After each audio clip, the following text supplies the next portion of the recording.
So that's definitely a conspiracy theory that I tend to give a lot of weight to. There's another one. It's not a very well-known conspiracy theory. I remember I read about it when this article was first written, and it really does hit all three of those things that make up a good conspiracy theory. And it has been one that the article was written back in 2012. And it involves something that happened in the early 90s. I remember reading it and I go, I could absolutely believe this happened. So what this conspiracy theory is this is written from an anonymous record producer. Back in 1999, down in LA, he was a mover and a shaker. He was like an influencer in the world of music. He gets invited to a private party, a private dinner at this mansion in LA. So he shows up, because why not? It's going to be a bigwig. He's fairly, well off. He's going to hang out with other people who are well off. So he goes there, and he goes into this room. He recognizes some of the other people. Some of them he doesn't recognize, but they all look like they're in the music industry. There's a couple people there who do not look like they're in the music industry. Two guys in particular look like bodyguards or like high-level security, and I believe there was two other people there who did not look like they were part of the music industry. So all of the guy who's writing this letter is kind of hobnobbing with the other producers. They're kind of doing their thing. And he said in the small group of the outsiders, they weren't talking they were just kind of keeping to themselves. So you had like a small group of people talking to themselves, and then about 25 to 30 people were there total. Most of them were record producers. And they're just kind of talking business. Well, then the meeting starts. What happens is one of the people that he doesn't recognize, who doesn't look like they're part of the music industry, first made sure everyone had signed a non-disclosure agreement. And everyone's like, okay, this is a little weird, but whatever. It's probably maybe some new product getting rolled out or something like that. So they all signed the non-disclosure agreement.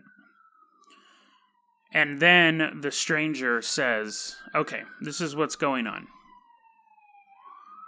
You work for record companies, and record companies are in business with us.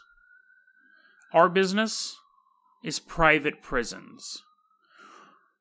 We think it'll be financially beneficial for everyone involved to begin to push gangster rap music into the mainstream.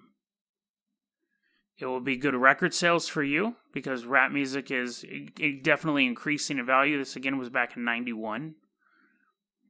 It'll be good for us because we own prisons. The people you work for have a stake in these private prisons we're building. And you will have a choice right now to also buy stock in these private prisons.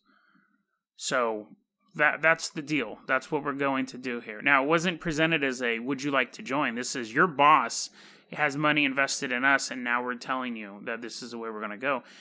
And what happens is one of the guys asks, what's a private prison? Because these weren't well known back then. And the person explains that private prison is a prison that is paid for by private investors, but they get money back from the government, and they get money for the prisoners that they hold, and it's basically a private industry where the government's paying you to imprison people. And there's just this quiet over the room. Until one guy finally says, you gotta be f***ing kidding me. And he stands up, and the two guys that seem like security guards approach him. They start scuffling. The guy who's writing this article, this letter, gets up with a couple other people, gets involved in this scuffle, trying to break up the security guard and the record producer. And the security guards pull out guns, and they're escorted off the property.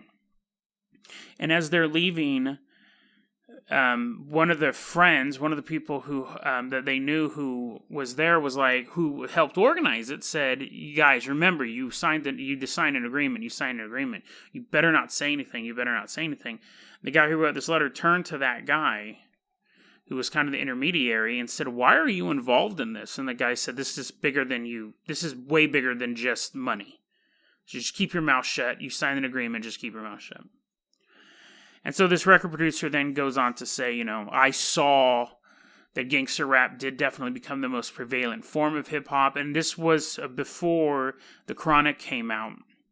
This was after NWA had already started, but we had the huge boom of gangster rap around this time and afterwards. And so he said, I saw the gangster rap became the main form of, like, the biggest form of hip hop. I saw how it started to overtake the music industry, and I felt really bad that I didn't say anything, that, this music is getting these young kids excited, and they're going out and they're committing crimes, and they're increasing the incarceration rate, and then the government has to put these people in private prisons. The end. That's the story. Now, I'm going to post the link, obviously. But let's like I've said before, I'm a fan of hip hop. I read that and I was like, wow, I could definitely believe that happening. So, and let's take a look at why. One, it has a limited amount of people. The entire conspiracy involved, there's about 30 people at this party, and then you figure some heads of the record labels. All that you would need for this conspiracy to actually be plausible is a record label buys stock in private prisons, either through some sort of huge portfolio or personally. They buy stock in a private prison, and then the private prison people collude with the record companies to make rap music more violent. That's it. You don't need this huge infrastructure. You just now need people putting out the words like, oh yeah, get our A&R reps and let's sign some hip music. Let's make this music happen. The harder the better. That's what the kids want. It doesn't take a lot for this conspiracy to take off. Very limited amount of people, because it's basically a business transaction. They could have done it with just a record producer buying stock in a private prison and then producing the Chronic and just having it this gangster rap album. But this whole conspiracy at most is like, there's 30 people in this room who knew about this meeting. Let's add another 5 executives on top of it of the actual record companies. One, it involves groups that are suspicious. It involves both the government in a sense, but more importantly, it involves corporations, just kind of the blind, faceless corporation that's simply motivated by profit. By both the record labels and the private prisons. That's their main goal, is profit. There's the little thing thrown off in the end that this is bigger than just money. And that's never really answered what it is. But the faceless corporation is another key thing that people are just naturally suspicious of. Time plus distance. It definitely has the time component, because the article came out in 2012 and it's referencing something that happened about 20 years earlier. So you can't really verify a lot of facts. All you can do is say, this guy says this event happened here, and then we can see rap music becoming more gangsterized after that. But it's not like you could be there and you could interview these people or find out where this meeting was held or anything like that. All that information is lost to the wind. Distance, not so much. Distance for, I think, on a social level, because most of us aren't invited to those type of parties. So there's a social distance. There's not really a geographical distance, but sometimes just that social distance can help. But I think the biggest thing is the time issue. If a rapper came out today and said, yesterday I went to a meeting and they told me to make more music about doing opioids because Pfizer wants to sell more opioids, that stuff would be very easy to back up. But you wait 20 years and say, yeah, Pfizer came to us and said, hey, will you make more songs about Oxy? After that point, we really can't verify anything. So you take something as simple, and the fourth component to a conspiracy theory is that it should tell a compelling story. That's a compelling story. To think that people would be so interested in making money that they would ruin the lives of young men.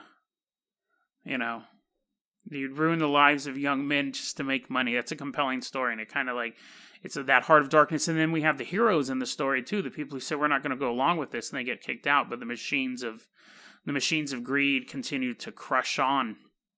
Fascinating story. I definitely think it could have happened. I wouldn't be shocked if I ever came across any other proof that it did. So yeah, that's one of the, and when people ask me what conspiracies do you believe in, I'll actually say that one before I'll be like, oh, I think Lady Gaga was, accomplice to a murder. I'll tell them a hip hop summit is what I call it, the hip hop story, and I'll go ahead and post that on there. Now, Compare that to something like chemtrails, which involves tons of people and the time and everything like that. So you can craft a really well-written conspiracy theory by just keeping those key things in mind. And I'm not asking everyone to go out and to making up conspiracy theories. I just think it's something to take into account, because it definitely is, I think, an art to crafting a conspiracy theory that catches your attention.